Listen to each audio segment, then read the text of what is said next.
Breaking news with Paul Toole. Hello and a very warm welcome.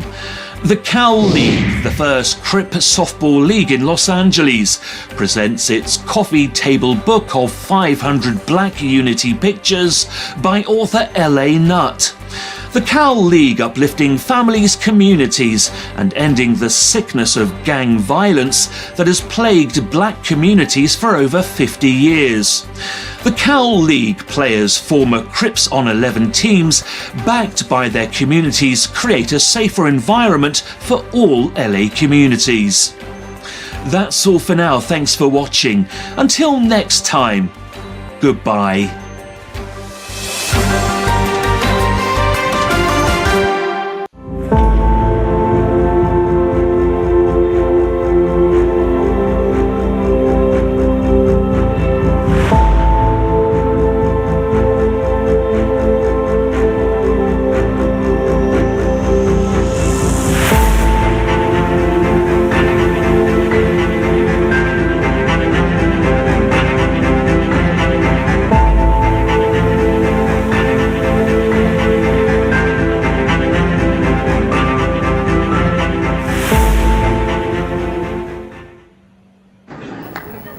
What makes you righteous? You see, I don't smoke, I don't drink. I won't fornicate and I won't commit adultery. I don't smoke dope. And I say all my prayers every day. And I give whatever I can in charity. And what else do you do? Well, what do you mean, what else? Is there something else? That's nothing. That's vanity. So you don't smoke, so what? So you don't drink. You don't use drugs. So what? What are you doing to better the condition of others? What are you doing to reform where you live? And if you do nothing to reform society with the knowledge you have received, then you are guilty of concealing knowledge. And that is a cardinal sin. Back in 2016, and it blew my mind. Born on May 23rd, 1946, at Annie Penn Hospital in North Carolina, Annie Mae Falls gave birth to Miracles, America's first set of identical black quadruplets born healthy. But with a spinal injury as a child that left Annie without the ability to speak or hear, and a husband-tenant farmer trying to raise 6 other children, the Falls would soon be taken advantage of by their white doctor, who saw the quads as an opportunity to make money. First, Dr. Fred Klenner did something very strange. He named the girls after members of his own family, so that all the girls' names were Mary, Mary Catherine, Mary Louise, Mary Ann, and Mary Alice, named after his wife, aunt, daughter, and great-aunt. But it gets stranger. Next, Dr. Klenner immediately begins testing his controversial theories about vitamin C on the girls the very day they were born, injecting them with 50 milliliters each. But Dr. Klenner is still not done. He practically adopts the girls, puts them up in a house on some land, and uses them as the marketing face of the highest bidding formula company. But the girls and their family were not making any money. In fact, Dr. Klenner had it set up to where people can come and see the girls behind the glass screen like they were animals, and the land they lived on away from their parents was trash. But in the public, it looked like the girls were rich and famous, as they were featured all over the world as the face of the marketing campaign. Meanwhile, the company with the highest bid would be the first to target black women with the formula advertising campaign that would discourage us from breastfeeding. Dr. Klenner selected pet milk, which would set in motion a chain of events that would lead to Annie Mae losing not just the right to name her own daughters, but the girls themselves. Through Pet Milk's marketing campaign, many black women became convinced that formula was just as healthy or even healthier than breast milk. Most of the advertisements targeted black people, black women. Magazines such as National Geographic portrayed breastfeeding as savage and nasty. Pet Milk's campaigns using the quads became one of the first instances of black women being stereotyped as bad, cold, and incompetent mothers. But there is so much more to this story, and we definitely talk about it in the book. So if you haven't gotten it, you might want to get it. Hey man, welcome to the show. I'm your host, Dr. Crip. We back again. Talk about GAMD.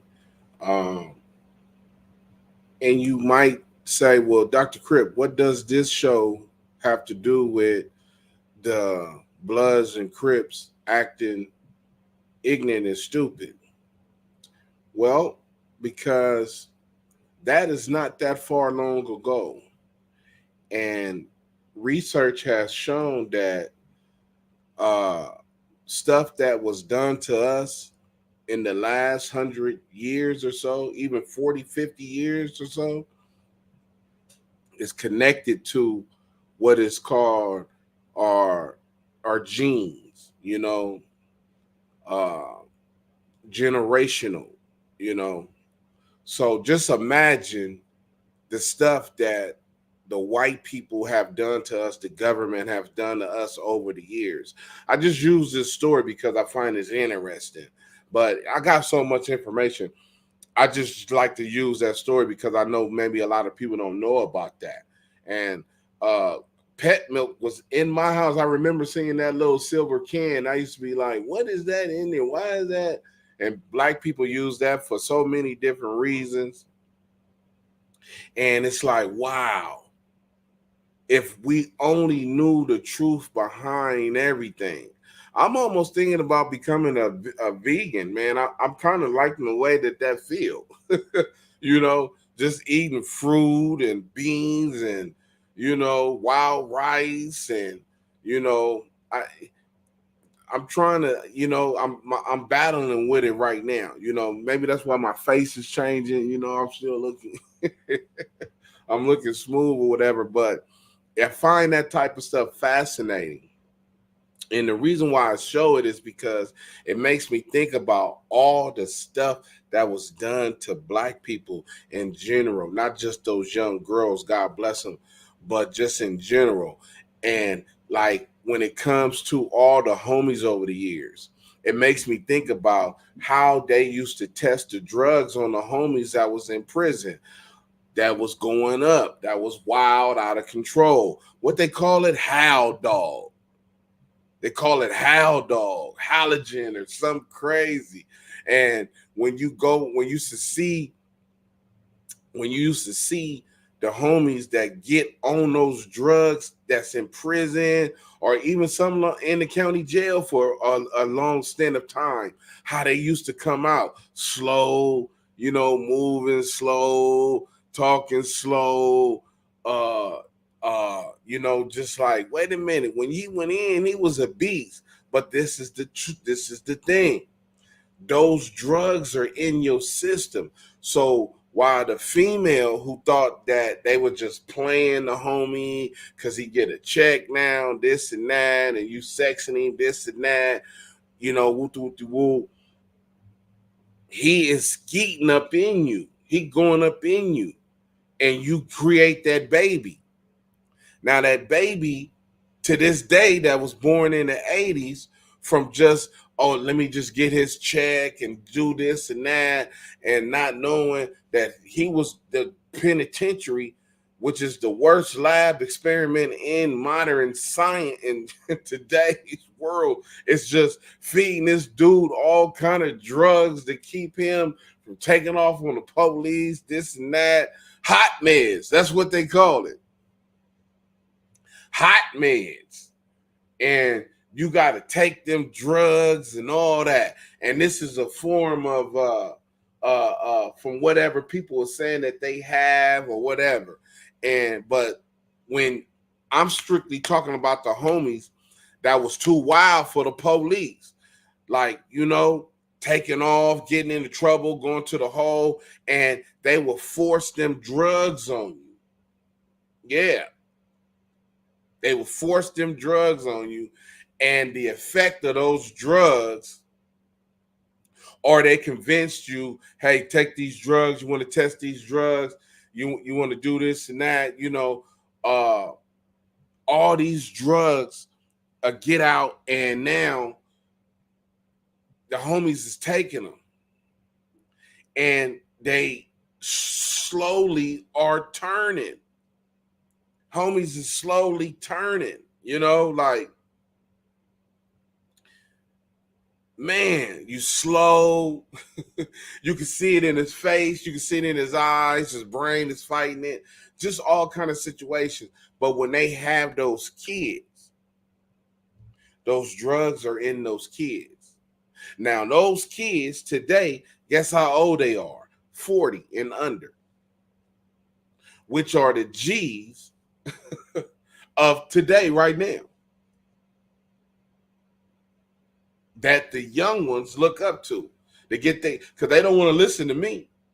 I'm too old. I'm an old head, this and that. We don't want to listen to you. But you want to listen to the ones that's up under me, under my bracket.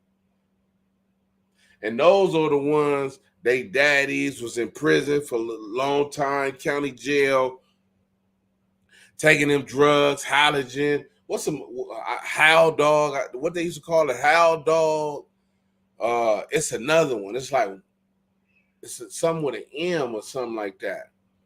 But these drugs, they was pumping in these real rider homies, and those dudes get out now, and they were slow moving in the mind, slow moving physically.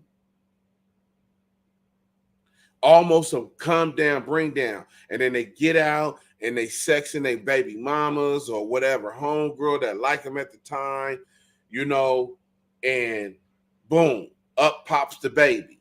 Now look, that baby right now is 40 years old. That baby right now, the kids of those girls, those babies are 40 right now. They under 40. They 40 and under right now. All the 80 babies. Just think about it. I remember hearing about the homies when they was going to prison back in the day. Like, man, like, hey, cuz on that howl dog. It's another name another drug they used to be giving them too. But I know they call hot meds, and it wasn't always behind them. They didn't go to jail like that. That was behind stuff that was happening in prison, riots, fighting with the police, and the people would say, "Listen, you got to take these meds." Now these meds is pushed upon you. And now all those homies that's in their 60s that's getting out, that took those meds for 10, 20 years until it went away. They might have took them for 10, 15 years of their life. They was in prison 25, 26, 27 years. And they might have took them meds for 10, 12 years. Guess what?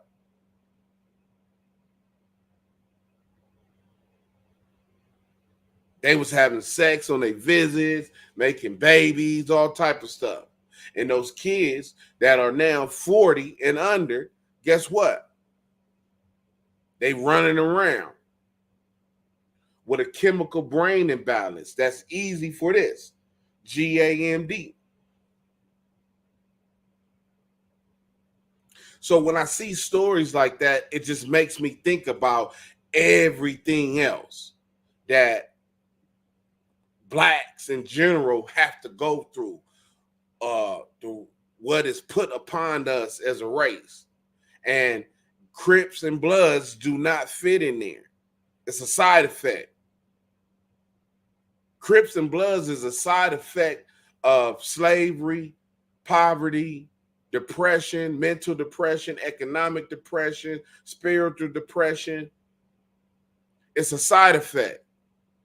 That's why you have these guys that, I'm going to do this for life. You know what I'm saying? Welcome to the show, man. I'm your host, Dr. Crip. Westside Life, the One Smoke 9-0. RW, what it do? Yeah, it is deep. It's deep. For sure, it's deep. Hello, Dr. Crip. Ending the sickness. The summer is still dangerous. No more in 24, please. I hope your message is loud. You know what, Westside Life? I hope it's loud too. I hope the message is really loud. Western Avenue, Queen, XC, what it do? I hope the message is loud too. I really hope the message is loud. You know? You know what? I just figured out something. They told me to start doing this. But it only shows one person at a time, huh? Oh, okay. Yeah. Well, maybe I thought it shows everybody. But yeah, that is a trip. So I do hope the message is loud that it's no more in 24, because every day that there's an event in a hood, every day that there's a function in the hood, if it's not about handling business to some degree with that neighborhood, if it's just an event, something taking place, we trying to bring peace through some type of sports or anything like that, what happens is that hood realizes how short they are when another hood comes over here. So it makes them want to put more people on, like the 9-0s. You feel me? They can only put people on that come up to the park. They don't get real what do you call rider homies that come from, unless it's somebody family, you know, that come from a dysfunctional family, to, you know, the kids that get put on. That's why I say no more in 24. But when these events happen in these parks, in these neighborhoods, it makes that neighborhood, if it's not a lot of people to represent that particular gang, then that makes them want to have more homies that join that gang, you know? But we know that joining a gang ain't wise at this particular time in this generation and this era of what we living in. It's something that you want to keep your kids away from. You don't want your kids to be joining gangs. None of the neighborhood, none of the Rollins, none of the other, you know, the gangster car, the Hoover car, the Damu car. You don't want your kids to be a part of none of that, because eventually they're going to go back to some of them old ways, like I was saying, about how those whiteys get a hold of you, because you don't want to be an experiment like how these kids were used. And I equate these kids to Crips and Bloods, because that's what they used to do to the homies in jail. They used to do it to the adults in prison, and they used to do it to the ones that was in YA. Now, if you were smart enough not to take it or not to deal with it, then that's just you. But just think about all the homies that went to prison and came out different. Not because of, you know, they got stabbed or raped or anything like that, just because of the stuff that was put down upon them, the food, you know, the medication that they made them take in prison and all that, just slows the brain down, you know, just slows the brain down. And once you get labeled as with a mental condition in prison, you're almost forced to take that medication. You didn't know that, huh? Yeah, and it can happen it can start from you in your court case. You know, screaming, hollering at the judge, throwing chairs at the judge, you know, doing all that stupid stuff before you get to prison. You know, they can say, well, look, this dude got a mental condition, because the pen is mightier than the sword. So if the judge hits you with all that mental stuff, guess what's going to happen? No matter what you say or do, wherever prison you get to, they're going to be pressuring you about those drugs. Like, you need to be on these drugs because you need the medication to calm down. and they would make you come to that window, and they would make you open your mouth, and they would make you take that drug, stick your tongue out, and they make you take that drug. Now imagine you doing that for 10 years. Man, you're going to have a side effect that's going to be out this world when you come home. So you don't want to be running around acting like prison is the best thing to do. Like, I heard some stupid remarks people that told me before. Oh, I just go visit the homies in the pen. This, like, that's your destiny. Like, that's what you feel that you was called here on earth for, to go to prison. Like it's nothing. That's the mentality that you got to break, man. That's the mentality that we trying to fight against every day. And it is a trip that it's a trip that that they allow it to happen, you know, but that's part of a plan. Just think about all the medication that was forced upon black people in prison, all the homies, Crips and Bloods. Because I got homies that talk about it all the time. Yeah, man, he was on the meds. He was on, how did he get on the meds though? He didn't elect to take the meds. He was forced upon the meds through court and everything else, through your counselor and all that. Yeah, he need to take these meds because he out of control. So that's why it's certain things that you don't ever want your child to be a part of, because they can be subject to this. Because once you go to jail, you are now awarded to the state. And they pretty much got rights over you as what they want to do. And that's some of the stuff that they used to do. Force homies to take. You ever been to the county jail? You ever been to the county jail and you see the fools that's in yellow, all the homies that's in yellow? Now, the thing of it is when you go, you got a murder case. You got a murder case. You try to get to the yellows to fight your case so you could play that role. You know,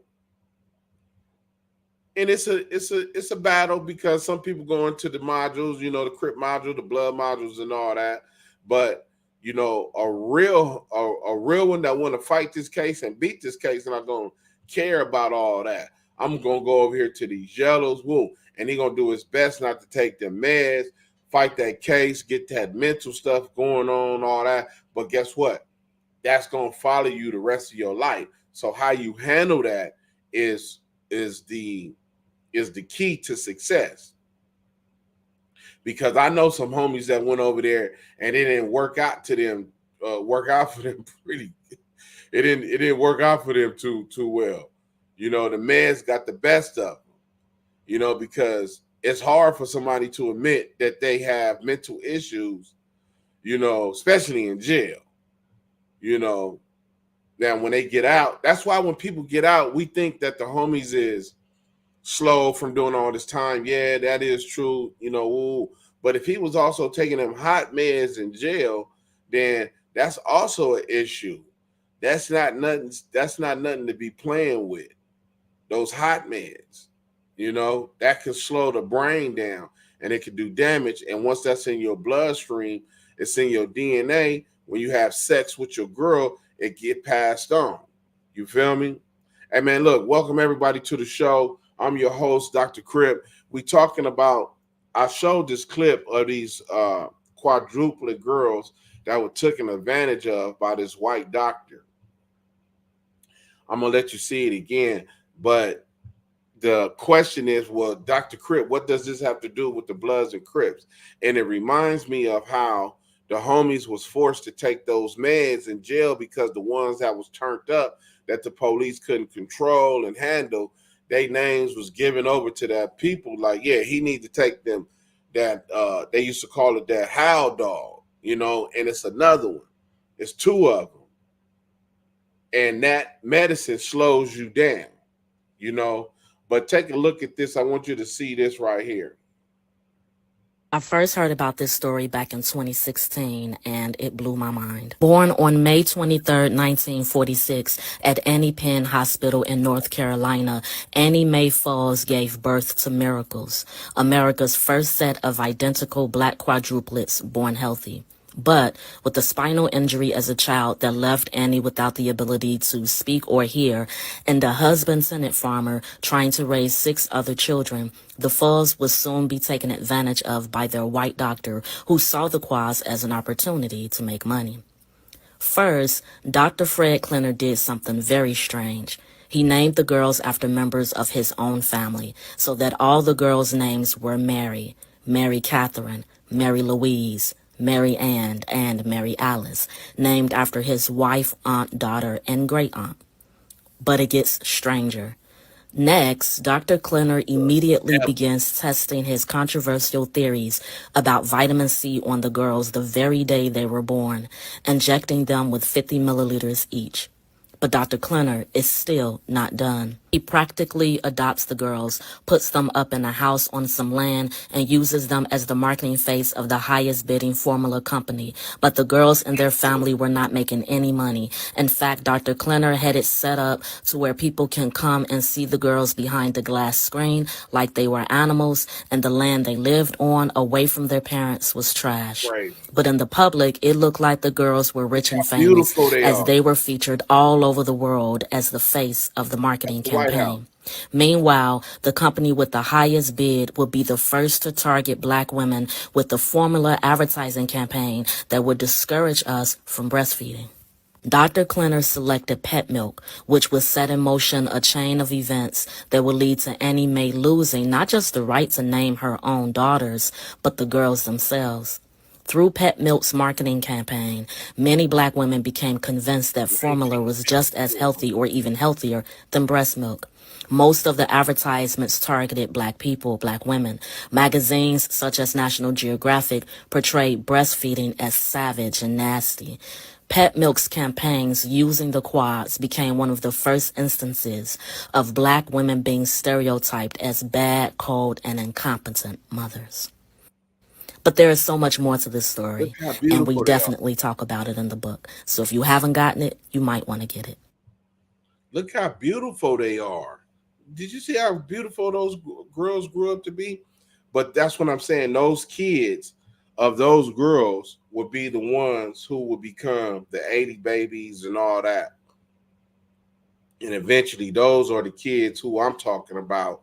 That's my G homies and all them. That's in my bracket that went to prison early and was forced to take the medications and all that from prison. That's what the story makes me think of when I uh, hear this story. It makes me think of how when homies went to jail, that they was forced to take meds and all type of stuff under the government being awarded to the state.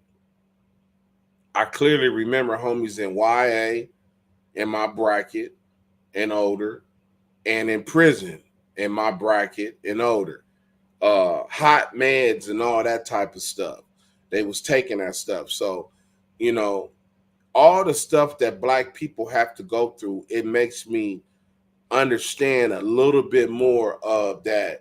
This is just big Crips and Bloods is just a side effect of American bulliness and the government bulliness towards black people. Uh, when you take poverty and depression and economic depression, mental depression, and you add all that up, you get the Crips and you get the Bloods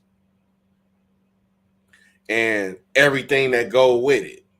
You know, all the negativity, all the stereotypes and everything that is surrounded by it. But that's let you know how strong black people is, that we still, the fact that we still even have enough sense and enough knowledge to try to come together, to try to do no more in 24, to try to end the sickness, just let you know that this is a big spiritual battle. And that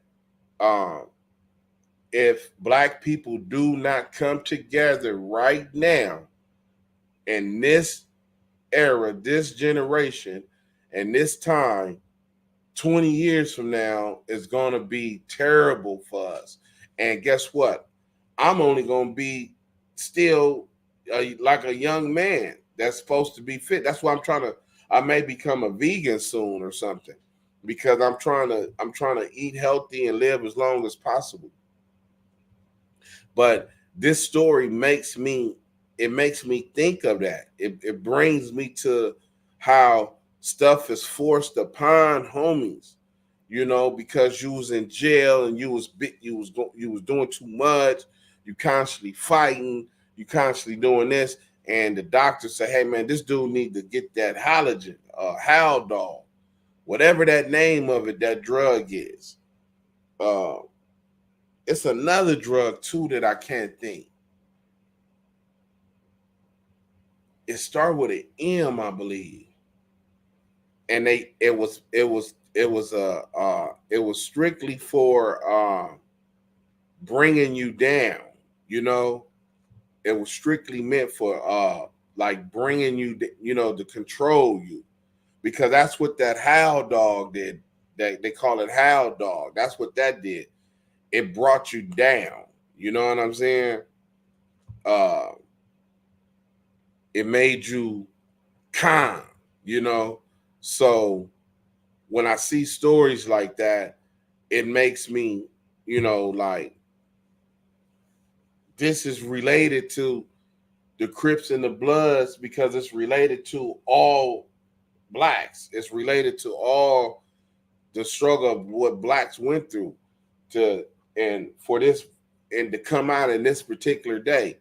It's stuff like this that happens to us that makes us create Chicago's and Latin Kings and Vice Lords, Disciples, Crips, Bloods, anything else that's a gang that's black people. One move away. Hey, Dr. Crip, no more in 24. I love the way unity is a part of your meds. Great show.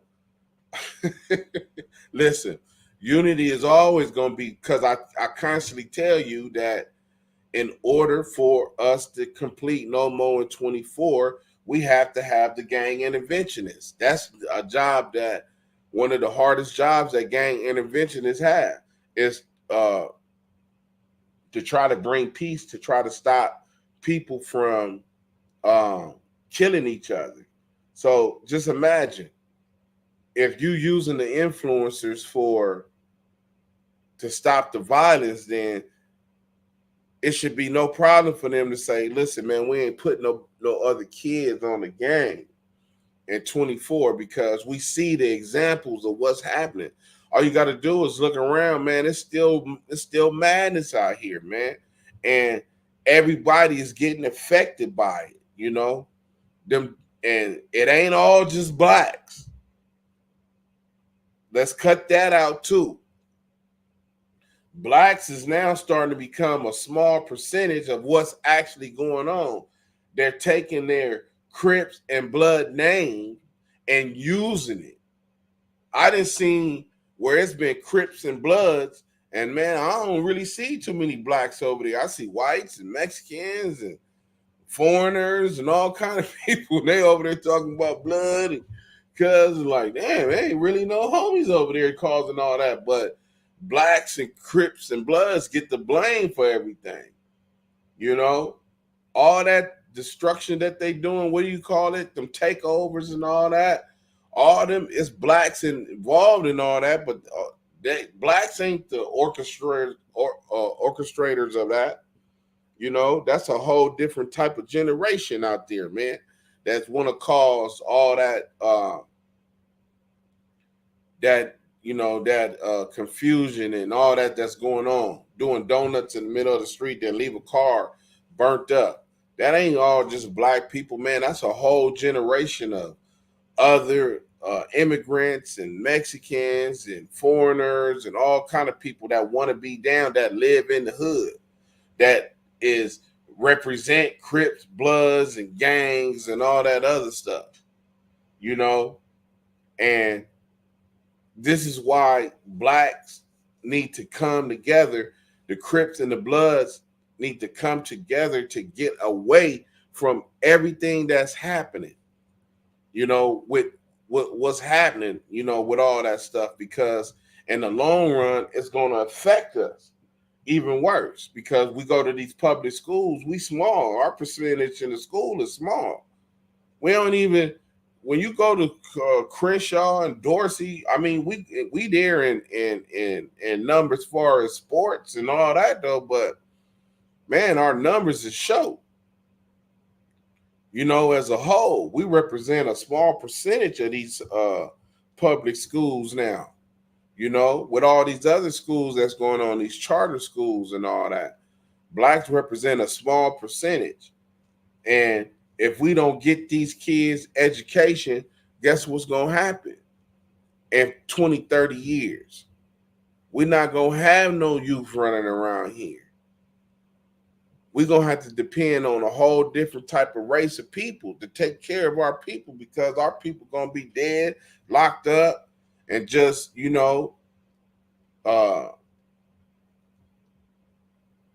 genetically removed, because look at what they doing. Look at the people who they throw in front of you that say these are black people. I don't care what nobody say. I mean, I'm not voting for that lady. I'm not voting for that dude. I'm just not voting. I'll vote in my local and state elections, but I'm not voting for her, man. She ain't on my team. She ain't. That lady does not care about the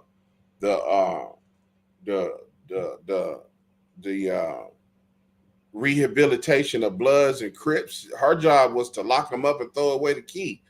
That's what she said. She never had a program as a prosecutor or none of that. They need to let people like me on them panels to ask these questions.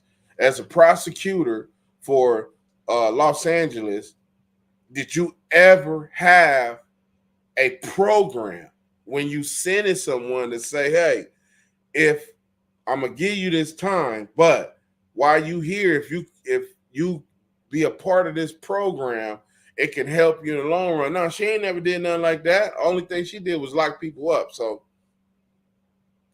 I'm cool on that. And don't tell me that you can't have a DA that have feelings. Most of them job is not to have feelings. But I know DAs because I've been doing crime all my life. So I know certain DAs that had programs that say, hey, look, you go to this program. If you sign up for this program, this is a state program. You can get some get back. She wasn't one of them type of people like that. So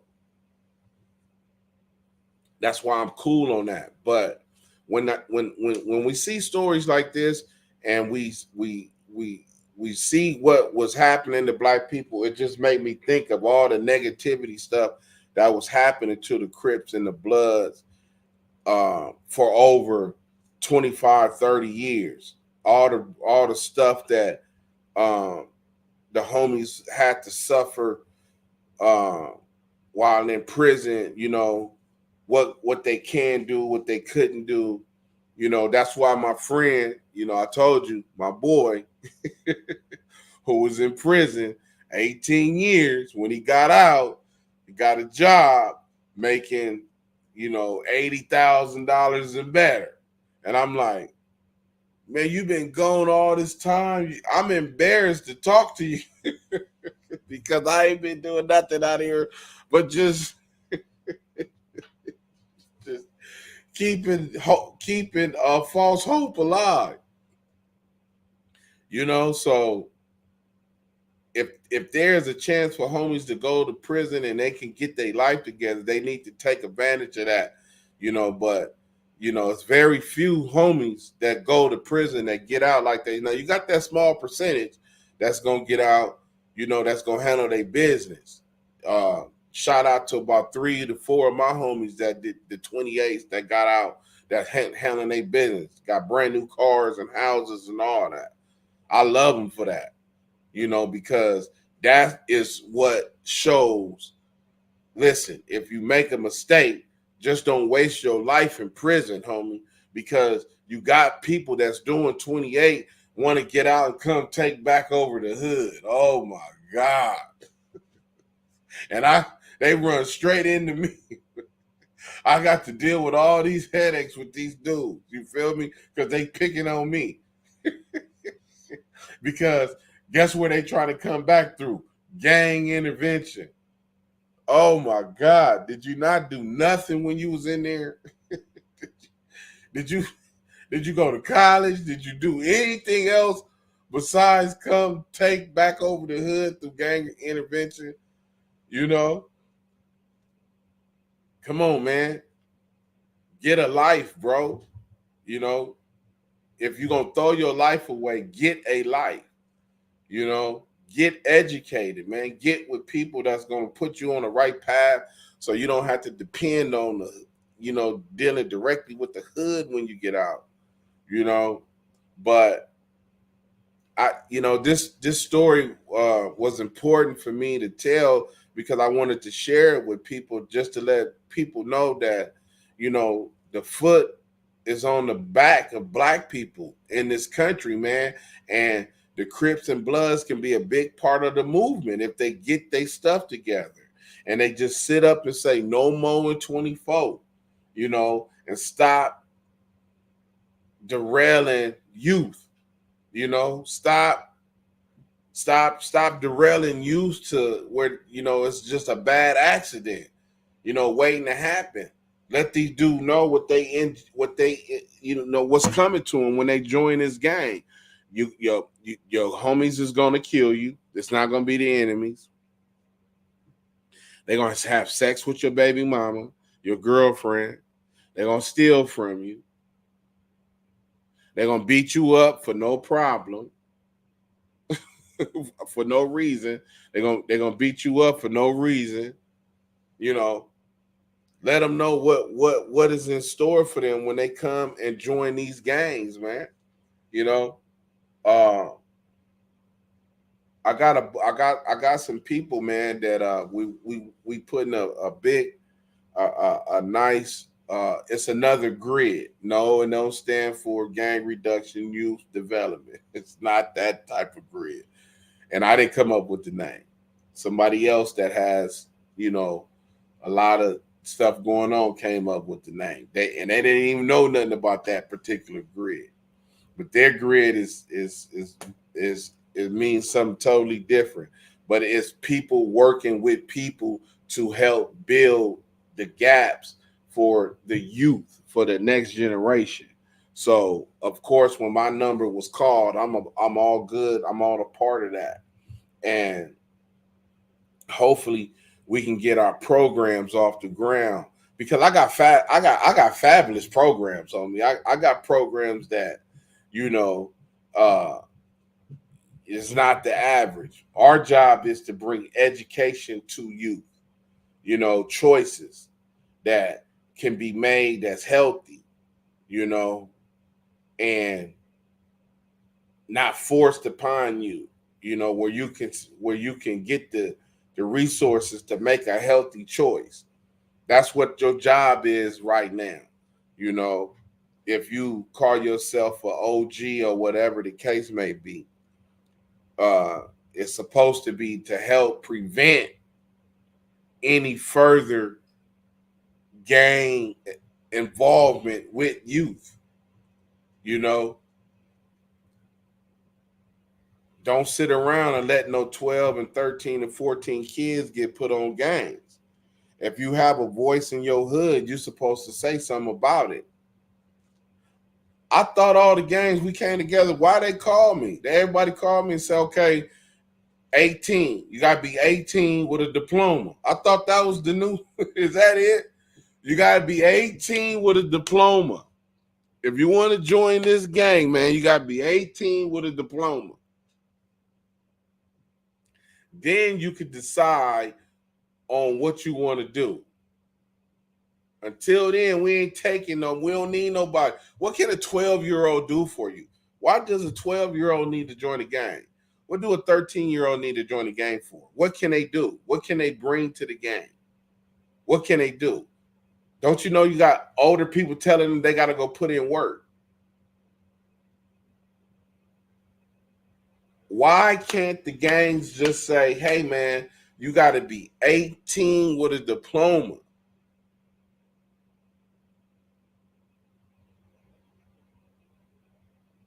Stop because my daddy from the hood, my mama, my auntie. Man, so what? You got to be 18. You got to be 18 with a diploma.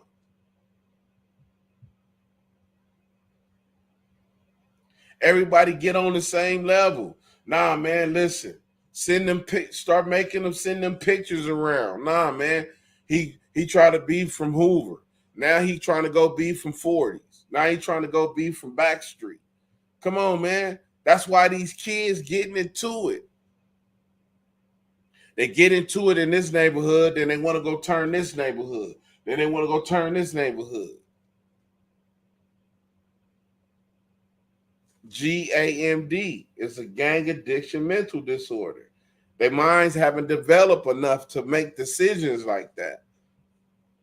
Or if every gang say no, you need to be 18 with a diploma, homie. You want to be from us so bad, graduate from high school, show us your diploma, and then we'll have somebody beat your ass. you can get out there and lock with 3 homies, and we can see what you're working with, you know? And don't fight like this. All these dudes out here that's tough. Don't you know you got the G's out here. They came up through PPP, but they really fight like this. They out here running everything. Don't nobody care about your kids out here, man. Don't nobody really care about your kids out here. Your kid is under the control of somebody who was a buster his whole life. He was a mark when he was 12, 13, 14, and 15. When he became 18, 19, 20, and 21, he told. He went to jail, 22, 3, 4, 5, 6, and 7. Now he get out and PPP come along, and he done hit for 200,000. Now he the man. And he got control over your son, your daughter, telling them what to do. Come on, man. Come on now.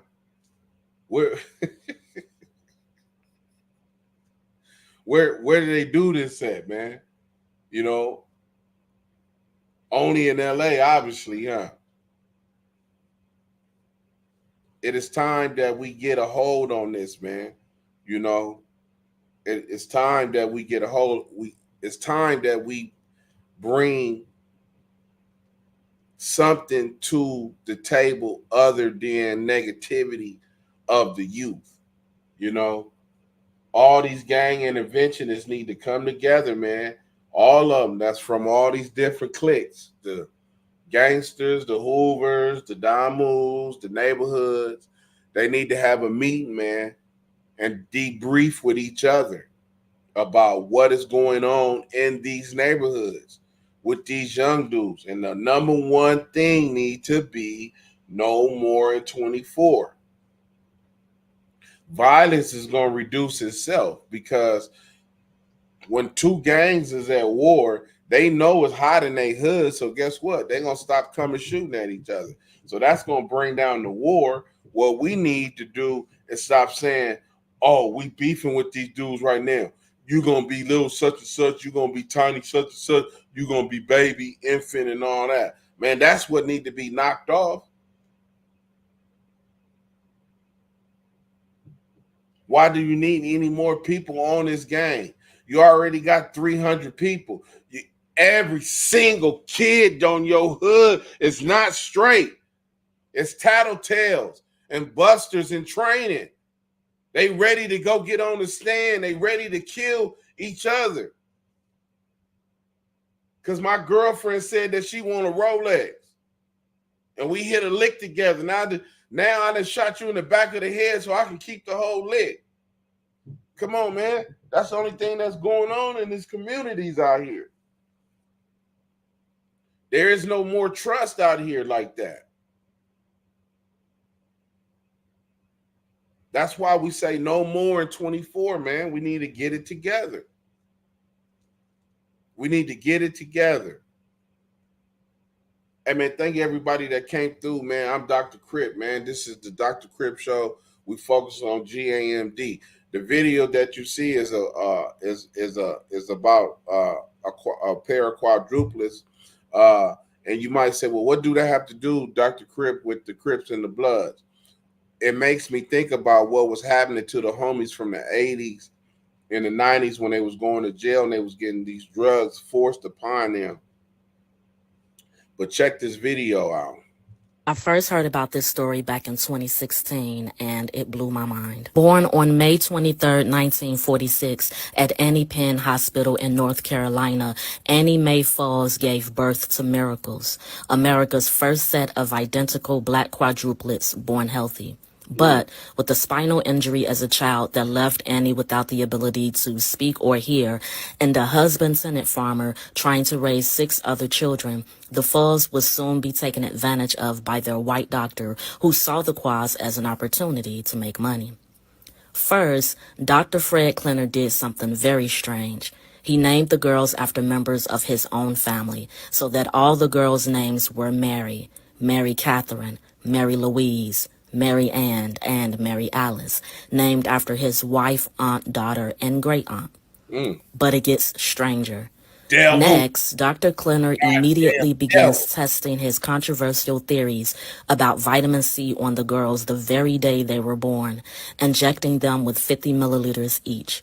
But Dr. Klenner is still not done. He practically adopts the girls, puts them up in a house on some land, and uses them as the marketing face of the highest bidding formula company. But the girls and their family were not making any money. In fact, Dr. Klenner had it set up to where people can come and see the girls behind the glass screen like they were animals, and the land they lived on away from their parents was trash. But in the public, it looked like the girls were rich and famous, as they were featured all over the world as the face of the marketing campaign. Meanwhile, the company with the highest bid would be the first to target black women with the formula advertising campaign that would discourage us from breastfeeding.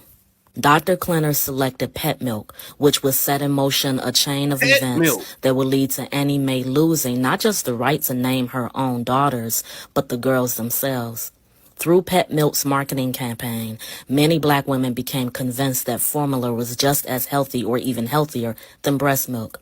Most of the advertisements targeted black people, black women. Magazines such as National Geographic portrayed breastfeeding as savage and nasty.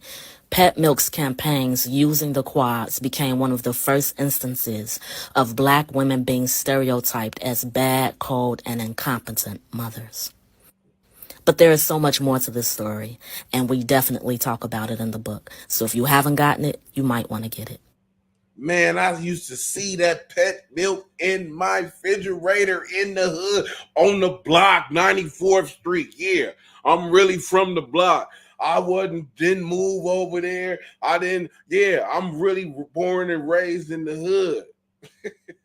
Everybody can't say that in their gang. You feel me? You come from afar, Pet milk, man. I remember that in the refrigerator, man, in the silver can. And they used to use it for oatmeal.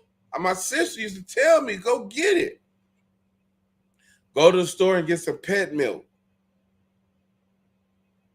If we knew what that was back then, man, this is crazy. And the story makes me think about how the homies in prison had got them drugs forced on them, them meds, them hot meds, to where they was forced to take those drugs to bring them down, to calm them down. And once those drugs is in your system, they get visits and they get out and they slow down. You see, hey, remember, he get out and the homie like, shut. Like, man, he wasn't like that when he went in.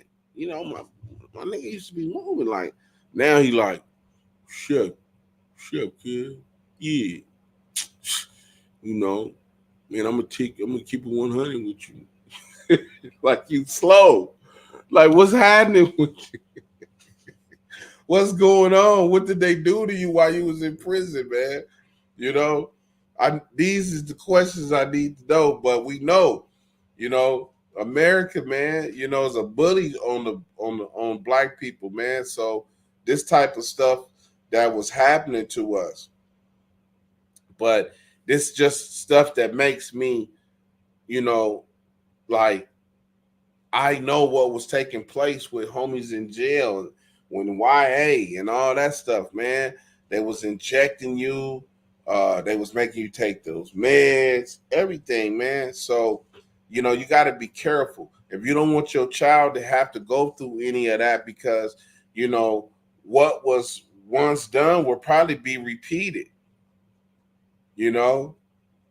because they making a way now. They letting all these old dudes out of jail so they can let all these new dudes in jail. So now you got all this testosterone in jail. Everybody's hard. Everybody knocking out 4 and 5 people at a time. What you think they're gonna do? They're gonna start putting you people on these drugs to calm you down. You feel me? They telling you can get paid or take this drug, you can get some money on your books. Howl Dog. That's the one. Howl Dog. It's another one too. I can't think of the name of that one, but I know it used to start with like an M. It ain't morphine and none of that. It's an anxiety drug. But these drugs were meant for calmness, to keep you calm, to bring you down so they can control you. Almost like Ritalin and all that. Because they was giving that type of stuff to homies in prison too. All those Ritalin drugs and all that. And I remember when that ADHD stuff started in elementary school. That was during my time, ADHD.